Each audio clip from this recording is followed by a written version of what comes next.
Hello friends, welcome back to my channel.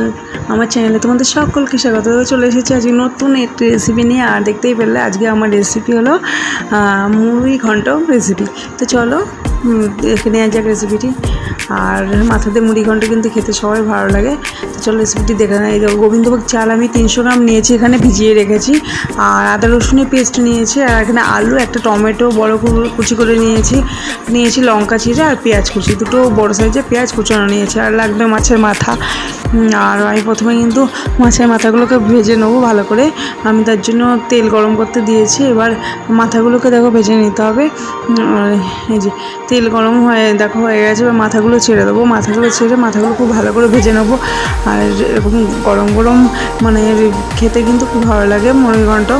আর এরকমভাবে করলে কিন্তু অনেক রকমভাবেই করা যায়। আর আমারটা কিন্তু আমি করেছি পুরো ঝরঝরে টাইপের। আর এটা কিন্তু খেতে মানে দুর্দান্ত হয়েছিল। তো এই রেসিপিটা তোমরা ফলো করে করতে পারো, আশা করি তোমাদের ভালো লাগবে। তো চলো রান্নাটা করে ফেলি। আগে মাথাগুলো ভেজে নিচ্ছি, খুব ভালো করে মাথাগুলো ভেজে নিতে হবে।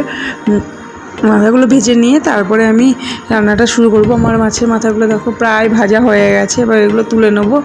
এই যে মাথাগুলো কিন্তু তুলে রেখেছি। এবার একটা মশলা করে নেবো। তার জন্য গোটা জিরে, ধনে, একটা দারচিনি দিয়েছি, 5-6টা এলাচ দিয়েছি, 4-5টা লবঙ্গ আর 2টো শুকনো লঙ্কা। আর এটা কিন্তু ভালো করে ফ্রাই করে মিক্সিতে পেস্ট করে নেবো। আর দেখো এটা ভালো করে ভাজা হয়ে গেছে, মিক্সিতে পেস্ট করে নিয়ে তারপরে এখানে আলু কড়াইয়ের মধ্যে তেল দিয়ে আলুগুলো ভেজে নেবো। এই যে আলুগুলোর মধ্যে হলুদ লবণ দিয়ে ডিপ ফ্রাই করে নেবো আলুগুলো। দেখো আর আলুগুলো একটু ভাজতে গিয়ে সেদ্ধ টাইপের হয়ে যাবে। আর রান্নার মধ্যে দিলে বা সেদ্ধটা হয়ে যাবে। দেখো আমি আলুগুলো ভালো করে ভেজে নিচ্ছি। আলুগুলো ভাজা হয়ে গেলে তুলে রেখে তারপরে আমি রান্নাটা করবো। রান্নাটা কিন্তু খুব ইজি। আর দেখো পেঁয়াজ কুচানো ছিল, 2টো পেঁয়াজ কুচানো, সেটা তেলের মধ্যে দিয়ে দিলাম। পেঁয়াজটা একটু লাল করে ভেজে নিতে হবে। আর পেঁয়াজটা একটু ভাজা হয়ে গেলে তারপরে আমি এক করে সমস্ত মশলা দিয়ে দেবো। প্রথমে আমি আদা রসুনের পেস্টটা দিয়ে দেবো। দেখো খুব বেশি ভাজলেও কিন্তু হবে না, হালকা ব্রাউন হয়ে এসেছে পেঁয়াজটা। আমার কিন্তু পেঁয়াজটা ভাজা হয়ে গেছে। এবারে আমি এর মধ্যে আদা আর রসুনের যে পেস্ট সেইটা দিয়ে দেবো। আর আদা রসুনের পেস্টটা একটু ভেজে নিয়ে কাঁচা গন্ধটা চলে গেলে তারপরে আমি এক এক করে সমস্ত মশলা দেবো। দেখো ভাজাটা আমার প্রায় হয়ে গেছে। এরপরে আমি আস্তে আস্তে সমস্ত মশলাটা দিয়ে দেবো। একটু নাড়াচাড়া করে নিচ্ছি। প্রথমে কিন্তু আমি লবণ হলুদ আমার একটুখানি দেওয়া ছিল, আলুর মধ্যে দিয়েছিলো, আমি এখানে দিইনি। আমি এক এক করে সমস্ত কিছু দেবো।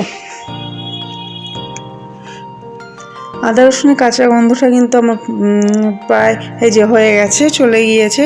আর দেখো অনেকটা শুকিয়ে এসছে। এবার কেটে রাখা টমেটো দেবো। আর টমেটোটা কিন্তু অনেকক্ষণ ধরে একটু ভাজতে হবে। টমেটোটা ভালো করে ভেজে নিয়ে এবার আমি এর মধ্যে এক এক করে সমস্ত কিছু দিয়ে দেবো। জিরে গুঁড়ো আর ধনে গুঁড়ো দেবো 1 চামচ করে। আর দেবো হলুদ আর কিছুটা লবণ। দেখো সমস্ত মশলা কিন্তু আমি এক করে দিয়ে দিচ্ছি। আর এদিকে কিন্তু আমার রান্নাটাও কিন্তু হচ্ছে। এর মধ্যে তোমরা সামান্য একটু জল দিয়ে দিতে পারো, একটুখানি জল দিয়ে তাহলে মশলাটা ভালো ভাজা হবে। আমি একটুখানি জল দিয়ে দিয়েছিলাম। সামান্য একটু জল দিয়ে সমস্ত কিছু দিয়ে সামান্য একটু জল দিয়ে আমি তারপরে নাড়াচাড়া করেছি।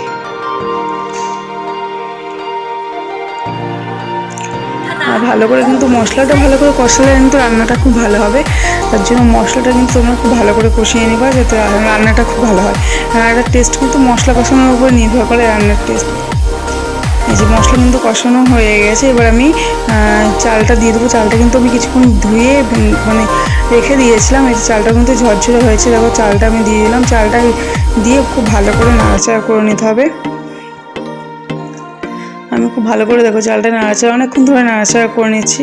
তারপরে এক এক করে এর মধ্যে চালটা এই যে ভালো করে হয়ে গেলে তারপরে এর মধ্যে গরম জল আমি দিয়ে দেবো। তার আগে আলু আর মাছের মাথা দিয়ে সমস্ত কিছু দিয়ে একটু মিশিয়ে নেবো। তারপরে আমি কিন্তু গরম জল করে রাখা গরম জলটা এর মধ্যে দিয়ে দেবো। ওকে কাঁচা লঙ্কা দেবো আর ভেজে রাখা আলু আর মাছের মাথা আমি এক এক করে কিন্তু সমস্ত কিছু এর মধ্যে দিয়ে দিচ্ছি।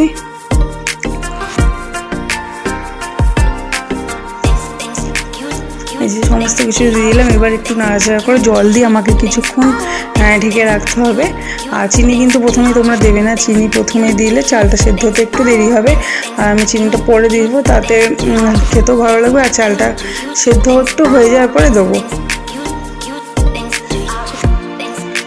খুব সিম্পল কিন্তু রান্না, অথচ খেতে কিন্তু খুব সুস্বাদু।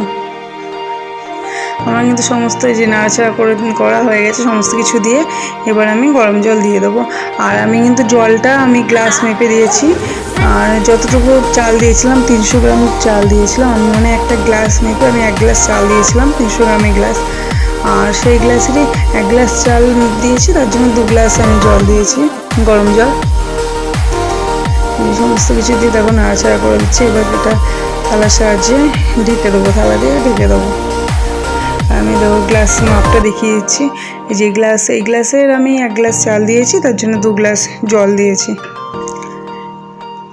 দেখো এবার ঢাকনা খুলে দিলাম, দেখো কি সুন্দর ফুটছে। আর রান্নাটা দেখো চালটা কিন্তু হাফ সেদ্ধ প্রায় হয়ে এসছে। এর সাথে সাথে কিন্তু আলুগুলোও সেদ্ধ হয়ে যাবে, মাছের মাথাগুলো পুরো সেদ্ধ হয়ে যাবে। এবার লবণ চিনি দিয়ে দিলাম, লবণ তো দেওয়া ছিল, চিনি দিয়ে দিলাম। দেখো জলটা প্রায় শুকিয়ে এসেছে। এবার আরও কিছুক্ষণ আমি ঢেকে দেবো। এর মধ্যে দিয়ে দিলাম ভাজা মশলা গুঁড়ো, যেটা মশলাটা ভেজে রেখেছিলাম সেটা দিয়ে দিলাম। আর এবার দেখো রান্নাটা প্রায় হয়ে গেছে। এবার ঘি আর একটু গরম মশলা গুঁড়ো দিয়ে আমি কিন্তু নামিয়ে নেবো। আর রান্নাটা কিন্তু খেতে জাস্ট দারুণ হয়েছিল, আর দেখতেও কিন্তু খুব ভালো হয়েছে। দেখো এইভাবে কিন্তু বাড়িতে অবশ্যই তৈরি করতে পারো। আমার কিন্তু রেসিপিটা তৈরি হয়ে গেছে। আর দেখো কত সুন্দর দেখতে হয়েছে, বাড়িতে কিন্তু অবশ্যই তৈরি করতে পারো। আশা করি তোমাদের ভালো লাগবে। আর রেসিপিটা কেমন লাগলো অবশ্যই কিন্তু আমাকে কমেন্ট করে জানিও। আর ভালো লাগলে কিন্তু অবশ্যই একটা লাইক কমেন্ট শেয়ার আর করবে। আর আজকের মতো রেসিপিটা এইটুকুই, ফিরে আসবো নেক্সট রেসিপি নিয়ে পরের দিন। টাটা বাই বাই, সবাই ভালো থাকো। আর অবশ্যই কিন্তু আমাকে কমেন্ট করতে ভুলো না আজকের রেসিপিটি কেমন লাগলো। আর নতুন নতুন আরও রেসিপি পেতে হলে অবশ্যই কিন্তু আমার চ্যানেলটিকে সাবস্ক্রাইব করতে হবে। আর কী রেসিপি তোমরা দেখতে চাও তার জন্য কিন্তু অবশ্যই কমেন্ট করতে হবে। তো আজকের মতো এইটুকুই, টাটা।